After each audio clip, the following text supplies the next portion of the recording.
And now, from beyond our dimension, this is the JeffMara podcast. Here's Jeff. My guest is Jane Dawson from Scotland. She is the founder of Mediumship and Miracles, and she had a near-death experience while giving birth to her son. Jane, thanks for joining me and welcome. Hey, Jeff.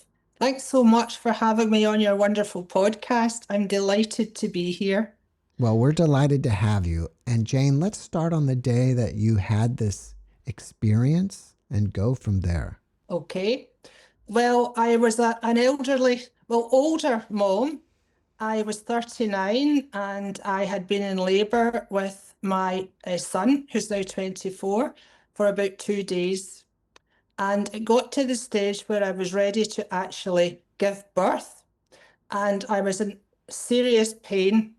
And I asked for the anaesthetist to come, but unfortunately he wasn't available. So I had to get on with it without any painkillers. Now, my life had been pretty hard going prior to that. And I did feel exhaustion of the mind, the body and the spirit. And as the labour pains intensified and just racked my body, I just thought, I just can't do this. I cannot do this anymore. And as that thought entered my mind, I could feel my soul just rise up and leave my body. And I just entered this bliss, no pain, nothing. And as I entered the bliss, I met my recently deceased father. He'd only been deceased 3 months earlier, and there he was to say, all is well, but you have to go back and bring life to your son and live your life. I'll help you. So I had this wonderful, wonderful meeting in heaven in bliss, because heaven is a state of being. It's not a place, right? Had this wonderful meeting, and it was briefish, maybe 10 minutes. And then I just could feel my body giving birth to the child, although I wasn't actively involved. And even when the baby came, I was still in another realm. I had to be prodded by the nurse to bond to interact with my child. And it was the most amazing experience to actually feel death and birth from one moment to the next, be in the body and out the body, and be connecting with my father. It was just the most incredible thing. And it has changed me forever. It's changed my life. It has changed my belief systems. It has changed everything. Because by meeting my father in his spiritual form, that convinced me that something exists after this life. And I went on to find out so much more. So that's a brief retake on that experience. It was not as dramatic as many near-death experiences, but it was super transformative. And it led me on a journey of self-love and a journey of digging deep into what being spiritual is. And it opened a lot of spiritual faculties or gifts for me that have helped me to literally help thousands of people all over the world. And goodness knows how many spirit beings who wished to reconnect with those left here and physical in the body in planet Earth. So it's been really amazing, really an amazing thing. Before that, I was a very bored civil servant, government worker. I was very depressed. I had so many relationship issues. I had severe self-loathing, and feeling like that was really destroying every part of my life. And I truly believe if I had not had that spiritual experience, that spiritual awakening, that I would no longer be on planet Earth. And I certainly would not be talking to you in this human body from Bonnie, Scotland. When you saw your father in his spirit form, did he look at the age that he did when he transitioned, or did he look at his prime? Interesting question. It was more like a shadowy image of him, but you know the sensation, the knowingness and the feelingness of there's my dad. It was like he'd been sat in front of me in this room. It had been this much, but in the spirit realms, it was infinite. I was in absolutely no doubt at all. And the love that just bonded and merged us was incredible. And I do truly believe that's what it's like to be with your loved ones. That way that I'm describing to you just now, it's not so much about how they look, it's about that feeling of knowingness, the feeling of love from that other being. And in fact, I have discussed this with Anita Murjani, and she says that's very much like her near-death experience when she met her father.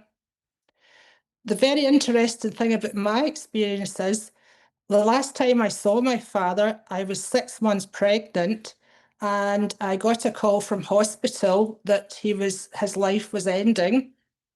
And I went to the hospital bed with my bump, and my ex-partner and some of the family members were there. And as I approached my father's bedside, I could see that he was unconscious, and the heart monitor was like this. And I thought, oh my God, my dad is going to die. And when it's the first sort of major passing like that, it's so shocking, especially when I was in the condition that I explained to you, pregnant and not at all in a healthy or a good space. Anyhow, I sat down beside him, and I held his hand, and I whispered in his ear, Dad, I'm going to have a boy, and I want you to always look after him. And about an hour later, he just slipped away. Of course, he did not hear that with his physical ears. That's highly unlikely, but he did hear it with his consciousness. And when did he choose to turn up to fulfill my request to him? During the most difficult journey of my son's life, trying to come safely through the 4-inch birth canal. Wow. Not only was my dad there for my son to ensure his safe arrival, but he was there for me to encourage me, basically save my life. And from his position in non-physical or spirit, he could see the paths that were open to me. And I know that he wanted to be with me while I fulfilled some of these paths. So he amazingly, he fulfilled that request. And not only that, I went on to discover that it's very likely that part of my father's spirit is reborn in my son. My son looks very like him. And my father was a policeman in Glasgow when he was younger. And as soon as my son could walk and talk, he was wanting a baton and handcuffs. Basically, he wanted to be a policeman. And so he went on to become a lawyer. He's training to be a lawyer right now. And my father was so in awe of professional people. And that would have definitely been something he wanted to do if he got another crack at life. And he'll really be enjoying being part of my son's journey. But incredibly, part of his soul is still there to communicate with me and to assist me. And of course, he's also part of all that is in the spirit. So he is able to be among all those he loves. So that was quite the start of really an intense education, but a fabulous education, and to find out the truth of our existence, which is we're all part of one beautiful energy. And this life, I call it a comedy drama, and some people call it a dream. However, it is not our reality, it's our present reality. But when you remember, I am a spiritual being having a human experience, I am timeless, I am forever.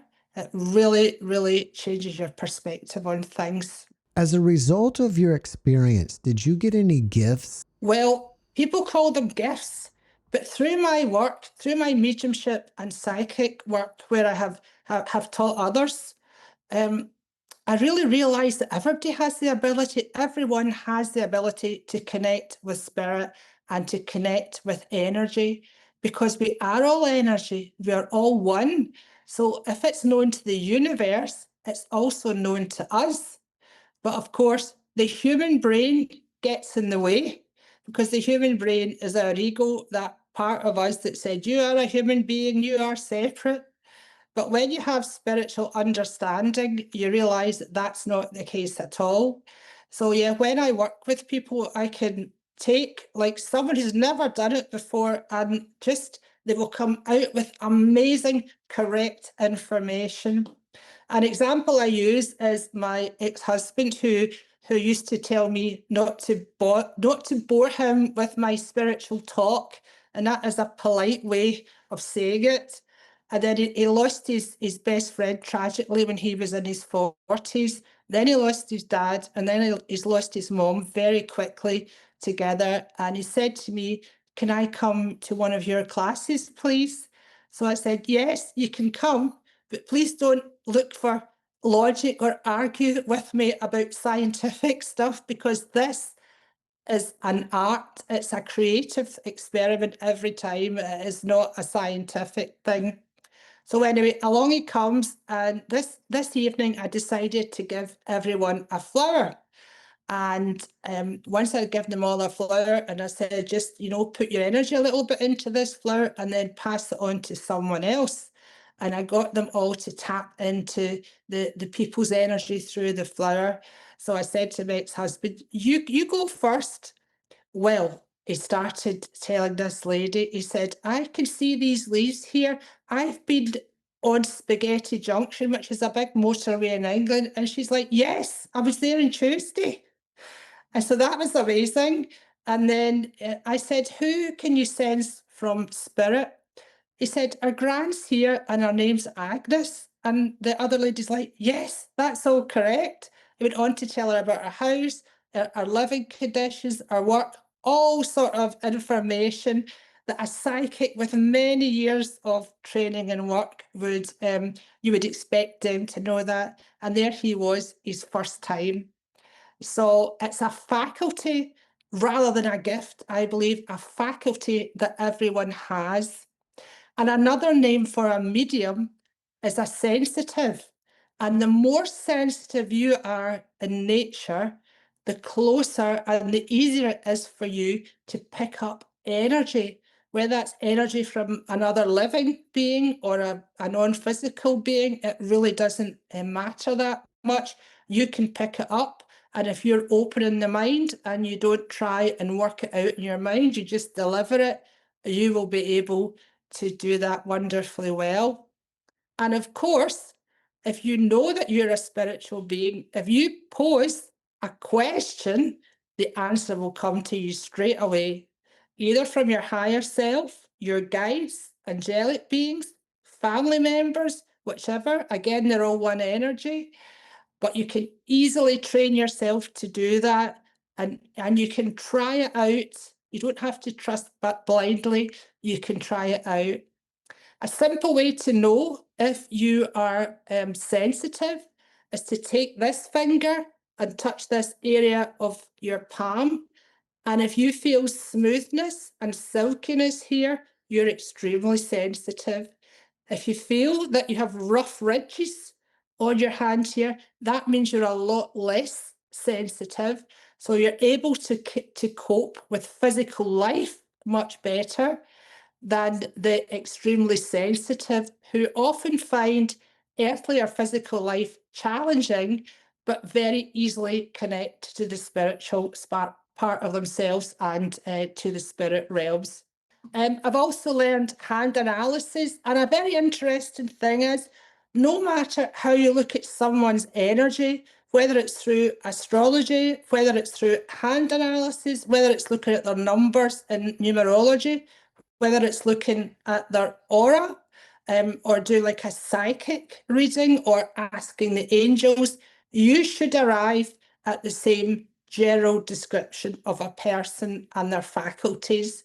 Whether you want to call it strengths and weaknesses, I don't really care for those terms so much, but what they may have an aptitude, a special aptitude for doing, and what there may be just not so natural at. You know, if you take like a pianist, you know, that is somebody that's going to be fantastic at pianist. It's really going to, a fantastic piece is really going to stand out. Many people can play the piano, but never in the way that someone who's very sensitive and has long piano finger and is very creative and open to spirit will. Because you know that inspired means in spirit. So we always do things with spirit or in spirit, but many of us do not realize that's what's happening. So after your NDE, you noticed that you had this ability to be a psychic. Did you further go to the Arthur Findlay School to develop it more? Yes, I did. The weird thing is, my daughter, who was in her teens, went on the journey with me.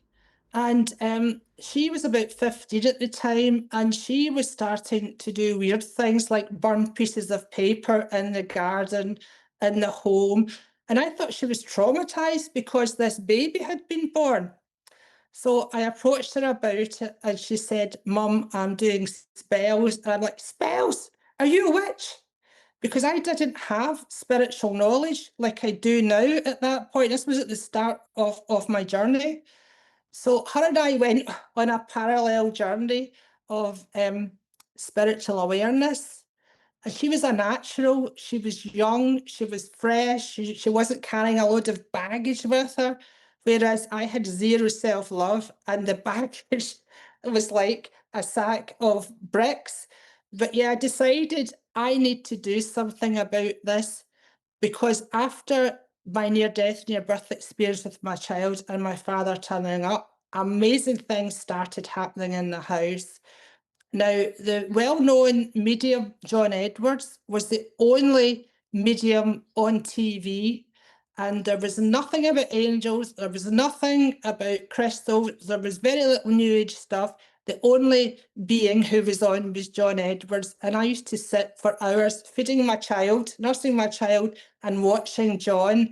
And everything John would say would then happen. So he'd say, your loved ones are always trying to send you a message from spirit that they're around. He'd say the smell of flowers. All of a sudden, the house, not just the room, the house would fill with the beautiful pungent aroma of flowers. And one time it happened when my whole family was present. My mom, his widow, my husband, the children. So yeah, one evening we were sitting, the whole family was there, and this amazing smell of roses and other beautiful flowers filled the entire house. And my mom, who was his widow, was there, and my husband, even the dog, the baby, and my two daughters were in their bedrooms. And I asked Mum, "Can you smell flowers?" She went, "Yes." And I shouted down the hallway to my daughters, "What do you smell?" And they said, "Flowers." And I said, "That's Dad. He's sending that." And as we acknowledged it, the perfume just evaporated. It's the most incredible thing. Other things like that happened, things that we would call physical mediumships, where the spiritual energy is able to interfere with normal physical items. That scientists could not explain it. We cannot explain how they do this, but it's obviously something to do with their high vibration. Obviously, we're a much lower vibration on planet Earth. But my dad was able to cause coins to appear in shoes. Like I'd put my foot into a sandal and I would step in a coin. And then my ex-husband was OCD, and he made one of his T-shirts disappear. And my ex-husband was hunting the whole house for about a week looking for this T-shirt. After about a month, the T-shirt reappeared.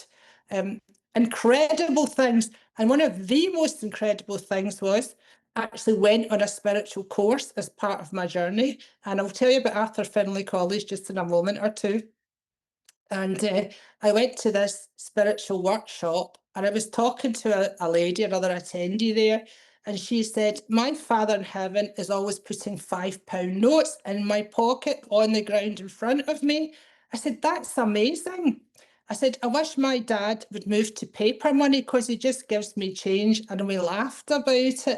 And then I went upstairs to my room, unlocked my suitcase, lifted the lid, and there was a £10 note on top of all my clothes.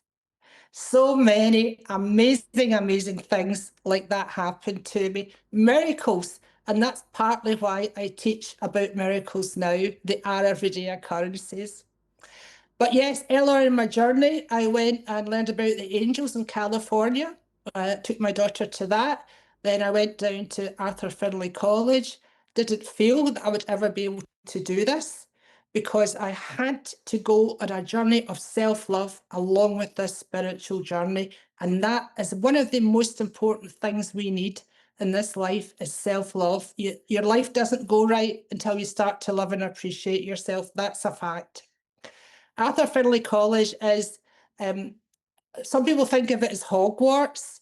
It was built maybe in 1800 or and something. It has wonderful, wonderful atmosphere. There's a very famous medium called Gordon.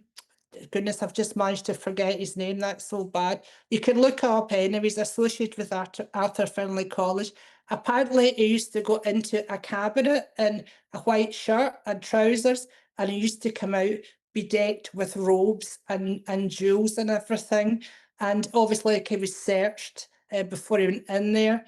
So they do all kinds of mediumship. They do mental mediumship, which is generally what I do, and they do physical mediumship, which is what I've been describing and what my father showed and what Gordon did. And they do trance mediumship, which is where you allow the spirit to come very, very close with you. Now, when I used to go to the college, it is a very, very special place, but it was quite challenging because you were judged on how you performed, if you like.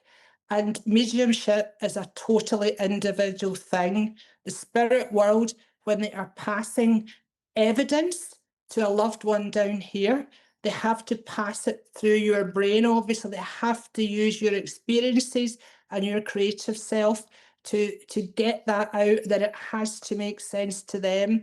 So that's why I say it's definitely like a creative thing rather than a scientific thing. So what is a brilliant, brilliant evidence to one person may not be to another. But I have to thank Arthur Findlay tutors so much for what they gave me. And what they did give me was that evidence has to be factual. If I'm doing an evidential reading or one of my Hello from Heaven shows, one of my mediumship shows, the evidence that comes through is fantastic. And they often tell me what the audience member or the sitter has been thinking about, what they've been doing, people they'll meet, amusing stories from the past, just everything and anything. Because I have quite a quirky mind, they like to work with that. And of course, they love to raise the vibration. And laughter is just everything in this life. So yeah, you can still go to Arthur Findlay College. It's in beautiful grounds. It's sort of close to London. You fly into Stansted, and I think the tutoring is quite different now, but it's definitely an experience that would be fun to have, for sure. After doing this podcast, I've started seeing repeating numbers when I look at the clock.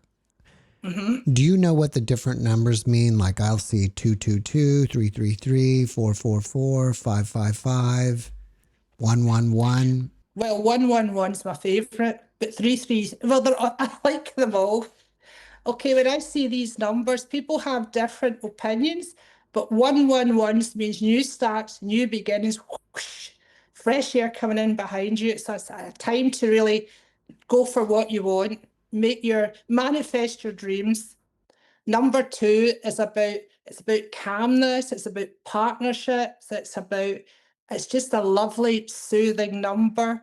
So and it could even be about a sibling coming along. So it's anything to do with partnership, friendship, business partnerships, and just calming, soothing energy. 3 is a bit more sort of vibrant. It's about communication. It's about new challenges. It can be about pregnancy or new projects. You know, it's very much about birth, approaching giving birth to something. 4 is about the basics of life. So it could be changes coming around your abundance, your health, your home, your basic relationships. 5 again is change. Again, I'm doing this because when you're in a 5-year, if you see a lot of 5s, it's very likely you're on a bit of a roller coaster. And the change can be fantastic or not so fantastic. But of course, if you think and visualize positively, you're much more likely to get a positive outcome. 6 is about family and romantic and friendship relations. So improvements there, or the need to ask for assistance. 7s, a lot of 7s are about going inside yourself and spiritual awareness and really putting your hands on your heart and saying, what do I really want now? What's my dream? What's my prayer? 8's about money, abundance. Don't spend too much, don't save too much. It's energy that comes round and round and round. I shouldn't really say don't save too much. What I should say is don't be so fearful to spend money that you know you're putting it all into savings and not enjoying life. 9 is about endings and completions. Again, that's a much calmer feeling for me. And we don't need to worry about endings and completions because guess what number follows that again? Ones. So these are great signs that the spirit is around you and encouraging you. And have you noticed, the more you notice these signs, the more that they happen. The more that they happen. It's incredible. Can I give you a quick story of what happened in my own life recently? I was moving house. I was moving from a house into an apartment. And one thing that I was concerned about is not having birds round about me. And I kept seeing the number 2. If you think about it, I guess that looks a bit like a bird. Well, I moved into my new apartment and there's a nest actually on my balcony with a mom and dad bird feeding their young. So the universe said, what are you worrying about? We've put birds on your balcony and you can watch them growing. You can watch a little family growing.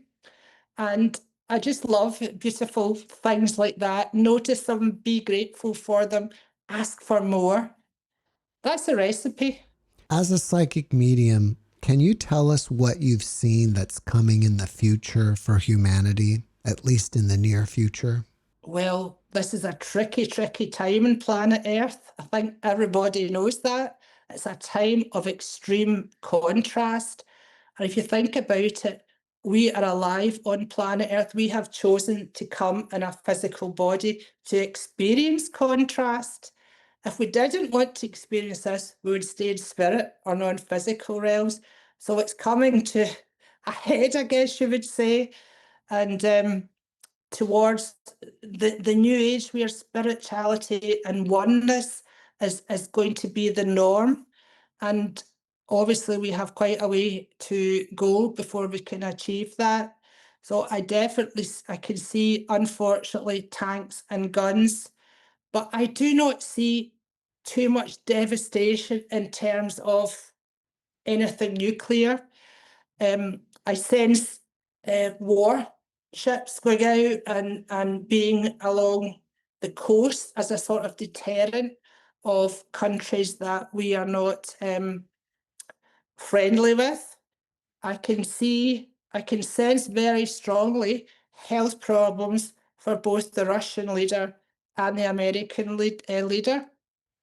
And the Russian leader will need to be flanked by soldiers at all times because someone, I believe, will try and give him something toxic. So, and then of course, we have the Middle East, and there's going to be a lot of news about oil, shortages of oil, production of oil, all that kind of thing. So we have all the separate factions all fighting over their own little bit. And it's craziness, really. What we have to realize is we're oneness. We're all one. We're not these little separate groups. Although the human brain wants to put us into separate groups, And I do believe in the shorter term, the separate groups will remain clumped together, probably more isolated than they have been before. And coming into the longer term, a lot of fluctuation around bags, money, crashes, things going up and down, people trying to keep a hold of paper money before it goes completely. So turbulence. But have you noticed it in our daily life for us as well? I mean, even in my own life, and I know that I'm a spiritual being. I know I am supported. I trust that I am looked after by the universe and the spirit world. But with myself, I've moved home. I've closed up a business. I lost my beloved dog all at the same time. These were three pretty big challenges. But we have to think very positively. I know I am supported by the universe, and I know very much that everything works out well for me. So that's if the individual starts thinking that, that will uplift the whole of humankind. One great thing to do that people don't realize is effective is to send love to war-torn areas, to send love to leaders, no matter what you think of them personally, because they are still spiritual beings having a human existence. Send love to situations, just send love wherever you can. That is so effective. It's invisible. You do not know the good it's doing until you pass to the non-physical realms, and then it's all laid out for you there. But I do know there will be an emphasis on a preference to start growing food yourself. Most definitely. There'll be small plots of land, and there'll be people coming together to grow organic fruit and veg. So a lot more separation, and then eventually coming together, but probably in much smaller numbers. And the planet will get warmer, but it will stop. It will stop at a certain time. If you had a friend that was grieving over the loss of a loved one, what type of advice would you give? Now, this is very challenging because I have a friend who is a wonderful medium who's just lost her husband of 52 years. She knows that the spirit continues. She knows that her husband's around her and part of her and sharing every thought with her, but she misses his physical closeness so much. And even with the best will in the world, having that spiritual knowledge, it's incredibly hard to come to terms with the fact that that physical being has gone. So what I say to my friend is, please continue speaking to your hubby. He knows what you're saying. He will give you a response. Just try open your mind. The issue is when you're so grieving, you're in a very low vibration. The spirit's able to get through to you, but it makes it much more challenging. So know and believe that that's happening. Take as many physical hugs and as much physical comfort as you can from your family, your friends, from your pets. And you have to say to yourself, I can get through this. I know that we're not truly apart. I know that we're together for eternity if we want to be. I have to be brave. I have to, at some juncture, find purpose in my life. I have to make an effort to breathe. I have to make an effort to put one foot in front of the other. And I must find something to laugh at. The worst thing to do is to feel guilty or any kind of way when you're enjoying something in life and then you think of your loved one. They are enjoying it with you. They only want love. They want you to be happy. They want you to be laughing. They want you to feel love. And they will do their damnedest, if I could use that word, to make sure that happens. And of course, they will give you so many signs. The spirit world can heal you. They can give you incredible healings. I have been lifted out of a deep, dark depression when I cried non-stop for 4 days. I was basically hitting my head off the wall. And eventually I said, someone help me, please help me. Incredibly, it was like someone flicked on the light switch. That very instant, those words left me. My mood normalised. I'm looking round about myself saying, what happened? Why do I feel normal? Why have I stopped crying? And then euphoria. I went through and made a cup of tea and sat with my family and watched the TV as if I hadn't been in the deepest depression for 4 days. So I know that miracles can happen. They happen every minute of every day. And that's quite extreme, but there's no reason why you can't ask the angels or spirit or your loved one to send healing to you, and they will, and take it on board. And when you feel better, acknowledge it. I feel a little bit better, and I'm going to feel better every day. Do not keep yourself trapped in the feelings of grief. Look out for lightness, look out for things to laugh at, look out for things to enjoy, and don't feel guilty and don't feel any kind of a way other than he or she's with me. They're walking every step of life's journey with me, and they want me to feel happy. You've got some interesting paintings behind you. Yes, Arthur Findlay College.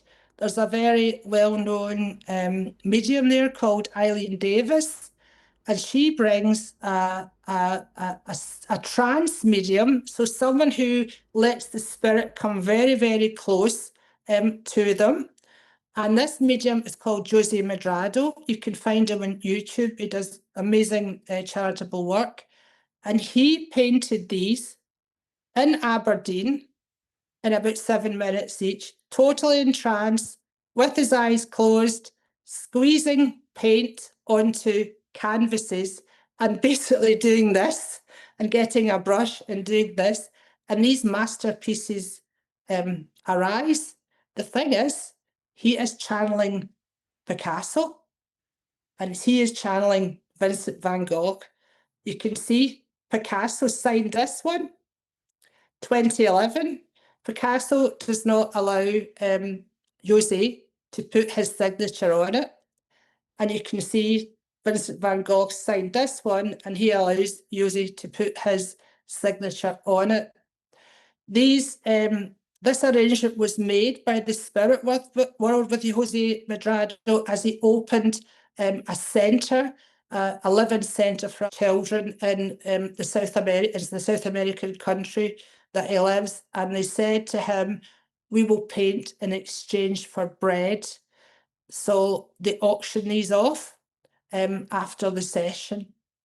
And a very amazing story. This was painted for me. This happened in Aberdeen, which was a place that Arthur Findlay College tutor Eileen Davis used to work from occasionally. And when I arrived in Aberdeen, because it's quite a journey from where I live, close to Glasgow, I rented an apartment with some other people who were attending. And as we went in to the apartment, I saw there was the Dove of Peace that was painted by Picasso. And I said, I want a Picasso. I'm going to get in a Picasso using the visualization and the intention that I spoke to you about. Anyway, Picasso came forward and painted this the next day, and I was bidding, and I was outbid because I had already bought that one. So I said to the lady, well done, I'm so glad you got that. And she said, well, it's for my daughter. 18 months later, she called me up and she said, my daughter doesn't want the Picasso painting. Would you like to buy it? And of course, I said yes. And here it is. And I do believe that's me in Picasso's eyes.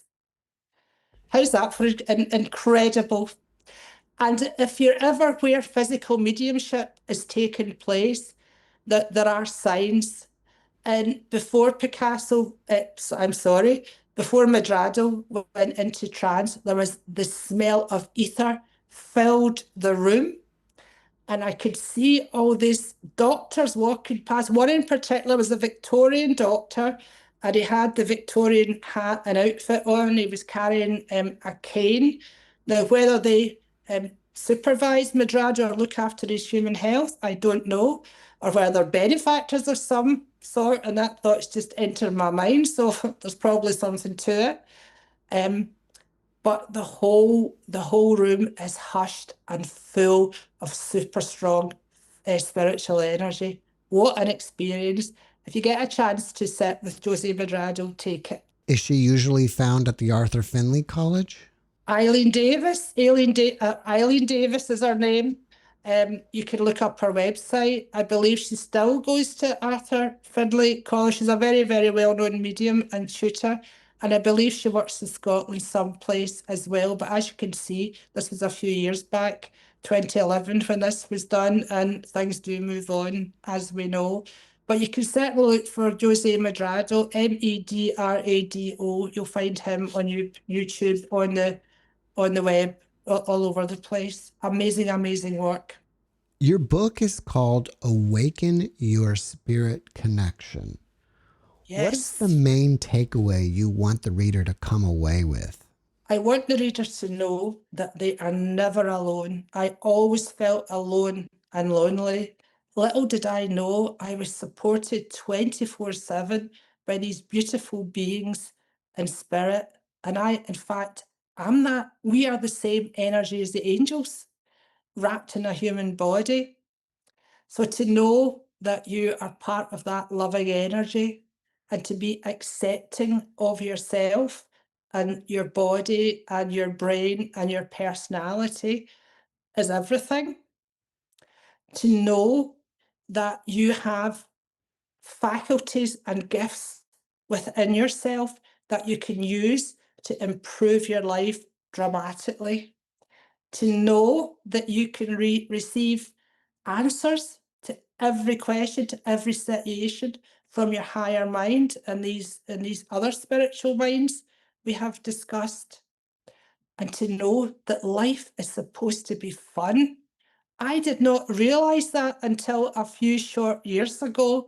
Most of my life was about feeling responsible, and it was drudgery, and it was misery. Live your life like you intend to have fun. Put that intention. I want to have fun. I want to laugh. I want to be loving and kind, and I want to send that out there. Your life will be so much richer, so much more improved, and you'll feel so happy. I think you can tell when I work with spirit, I have an energy that emanates. I can see it myself, and other people often tell me they can sense it and feel the upliftment with it. And that is the spirit working through me to uplift others. The same as they work through you, Jeff, and they work through everyone else who is open to it and is willing to take a minute to chat to someone or to have a laugh or to just give a little bit of thought to another being. Now, hasn't Margaret Thatcher come through to you at some point in your life? Yes, what an incredible story. Now, for those that don't know, Margaret Thatcher was a very well-known Prime Minister of the UK in the 80s and I think into the 90s. Now, she was very strongly disliked by Scottish people because she trialled some new policies in Scotland that didn't go down well at all. Anyhow, she passed away and it was approaching her funeral. And I was working with a group of 80 ladies at a mediumship Hello from Heaven event. So I wasn't thinking about Mrs. Thatcher or her funeral. Those were the last things in my mind. I was thinking how I was going to manage the evening, how I was going to have staff, how I was going to manage staff, and, you know, asking the spirit, please do your best to bring beautiful evidence and laughter through. And so I stood on stage and everybody was sitting there waiting excitedly. And I did the first message. That was fine. And I turned around to take a sip of water. And my spiritual sight was Margaret Thatcher stood there. She always had a handbag over her arm, a bit like her late queen. She was wearing a blue suit with blue scalloped edges and a white pussy bow blouse. And she sort of nodded at me like that. And to myself, I said in my mind, Mrs. Thatcher, what on earth are you doing here? And she says, I'm here to see if it's possible to communicate with those on Earth. And I'm like, oh my goodness. So I turned around and I said to the audience, I have Mrs. Thatcher here, unbelievably. And the audience were not kind. They were booing her and hissing her and saying, ding dong, the witch is dead. It was awful.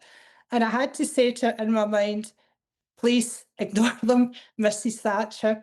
What is it you've come to say? And she says, I met that lady. She pointed to a lady in the words, I met that lady at a garden party about 13 years ago. So I said to the lady, I believe you've met Maggie Thatcher. And people were staring at her like this. And she shyly said, yes, I did. And I told her what Mrs. Thatcher had said. It was a garden party, yes. And she was much nicer than you thought she was. And she seemed genuinely interested in you, didn't she? She goes, yes, she did. And I explained what Mrs. Thatcher was wearing, and she said that was the outfit she was wearing the day that I met her. And I said, oh, that's great. And then Mrs. Thatcher said, I'm bringing someone through for her. And all of a sudden, I became aware of this gentleman who I knew was the lady's father. So I said, I have your father here. And she nodded. And I said, he knows everything that's going on around you. And he wants you to know that he is totally supporting you and your family and sending so much love and support and upliftment. And she said, thank you so much for that. And then when I stopped at the interval, I mean, that was something to get my head around, but I just had to get on with the rest of my demonstration. When I stopped at the interval, this lady, and she had two daughters with her, which I hadn't realised, approached me and said, thank you so much. Our dad, her husband, is dying of cancer, and that message meant everything to us. So that was an incredible, incredible thing for me. You know, I thought, why on earth would Mrs. Thatcher choose me? But then why not? I happen to fulfill a purpose. Maybe her spirit were with other mediums that night. I don't know. And maybe, of course, she had the link there to someone she had met in the audience, and then she had the father. When I was in New Jersey working a few years later, I was retelling this story, and someone in the audience put their hand up and said, who does Mrs. Thatcher hang out in heaven? And in my mind, I was thinking, how am I supposed to know that? Churchill, that name came to me like that. So I was able to say, well, actually, she's hanging out with Winston Churchill. And no matter what you thought of them in life, they are a force for good and for this planet now. And I know that they will work with modern day leaders to try and influence them very positively. When I was writing the book, I had a lot of negative, so-called negative world leaders, cruel world leaders come through, and they wanted to be included with what they had learned, but I had to draw the line. I said to them, you know, psychically, I can't include you at this junction. Wow, the things that I have learned have been so incredible. And I know that really that you can connect with any being you wish in spirit. If you send them a thought and they're happy to connect with you, and if that is for love or upliftment, they will be happy to do it. Right now, I'm very aware of Dr. Wayne Dyer around us while we are actually having this podcast. And if you know the way Wayne used to laugh and chuckle, I can feel him like that. He's sitting with his arms crossed, chuckling around about that story I just told about Mrs. Thatcher. So there you are. Wayne Dyer's interested in your podcast, Jeff. That's amazing. Great. Yeah. What is your website so people can find out more about you? It's www.janedawson.co.uk. Now, I've changed providers recently, so I do hope that it's online at the moment, but I am quite prolific on social media if my website is by any way giving us a thumbs down. So you just come on to TikTok, Facebook, or Insta, And I'm also on YouTube, and I do lives, and I do uplifting reels. When I do the lives, I give readings and guidance, and well, whatever the universe, the spirit world wants me to put out, I will do it. Whatever guidance they want to give, I do it for individuals, and I do it for everyone who's listening or watching, because of course the spirit already knows who's going to watch and when. Who's going to watch her when? So your podcast in 10 years or 20 years, they already know who's going to be watching this. That blows my mind. In fact, the human mind just cannot comprehend spiritual truths like that. It just is too much for our human mind. Do you think spirits are watching my podcast from the other side? Yes, they're not just watching it, they are strongly influencing us. If you think about it this way, we believe that we are thinking our own thoughts. Are we thinking our own thoughts? Or do we have some kind of satellite dish that is receiving and emitting? Because I highly suspect that that is the case. Highly suspect that is the case. And the more loving and light you are, the higher vibration you're going to receive. And then, of course, that frequency, that vibration, goes into your brain and gets translated into words. It's a mistake to think that they're only watching. Of course they're watching, as I explained about Wade. He knew you were going to ask that question because he answered it before you asked it. Are you saying that they're actually giving me the questions to ask? They're influencing your mind. Now, you might find that you don't want to ask that question. You might be inspired to ask a question, that's not really suitable, or my viewer's going to like that. So watch that in future. As it happened through this broadcast, have you thought, let me ask Jane that question, then changed it to something else?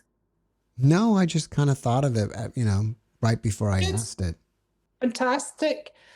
So you are being inspired by spirit. And, inspiration means in spirit. So I truly believe we're all inspired by spirit all the time. And of course, this is why I very much do not people to think about negative things or to focus on their issues and their problems, and most particularly health problems. Older people focus on their health problems all the time. And, it's so important to focus away from these things, because the law of attraction, which is part of spiritual truth, rules everything. It rules our living and our passing conditions. You can't get over it, you can't get under it, you can't get round it. It's intensely fair, but it's neither good nor bad. So this is a spiritual realization that if people practice this, know this, practice it, they will see a vast improvement in their life. Jane, before we finish up, can you leave us with one more positive message? This is so weird. This has just come into my head. God loves you. And I am not a person that usually uses the word God, but I'm going to go with it, and I'm going to translate it into the universe loves you. You are the universe. You love you. That's my final thoughts, inspired by the universe. Jane, thank you for your message, and thank you for being my guest. Thank you so much, Jeff. I've enjoyed it. Thanks for watching the JeffMara podcast. I really appreciate you. Another way to show support is through YouTube memberships. And if you do, there are loyalty badges and other perks depending on your level of membership. All you need to do is click the join button underneath the video to find out more. Thank you for your support.